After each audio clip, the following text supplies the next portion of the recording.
அறுவடை முடித்த வயலில் வந்து இந்த மாதிரி கொக்கு, நாரை அந்த இடத்த சார்ந்த பறவைகள் வந்து இந்த மாதிரி சாப்பிடும். அது வந்து எல்லா இடத்துலையுமே எல்லா வயக்காட்டுலேயுமே நீங்கள் பார்த்தீங்கன்னா இது நடக்கும். இன்றைக்கி நான் பார்த்த அந்த வயக்காட்டில் டிஃப்ரெண்ட்டாக இருந்துச்சு அந்த நாரை, அந்த கொக்கு.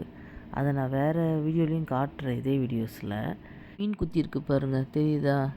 இப்போ நான் சொன்ன பறவை வருது பாருங்கள், கருப்பு கலரில் ஆஷ் ஒரு மாதிரி மெரூன் கலர் கலந்து ஷைனிங்காக ரொம்ப அழகாக இருந்துச்சுங்க.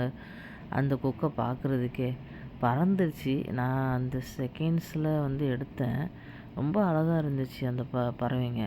இது வந்து நான் சொன்ன நாரை, இது வந்து பிளாக் வித் ஆஷ் ஒயிட்டில் அவ்வளோ அழகாக இருந்துச்சுங்க. அந்த நாரை பார்க்குறதுக்கே அவ்வளோ அழகாக ரொம்ப ரிலாக்ஸாக இருந்துச்சுங்க. செவ்வாய்க்கிழமெல்லாம் பார்த்திங்கன்னா சிறுவாபுரி போகிறவங்க அந்த சைடு நிறைய பேர் போவாங்க. அந்த டைமில் நீங்கள் போனீங்கன்னா டெஃபினட்டாக இதெல்லாம் என்ஜாய் பண்ணலாம். மிஸ் பண்ணாமல் பாருங்கள், சூப்பராக இருக்குது. பாய்.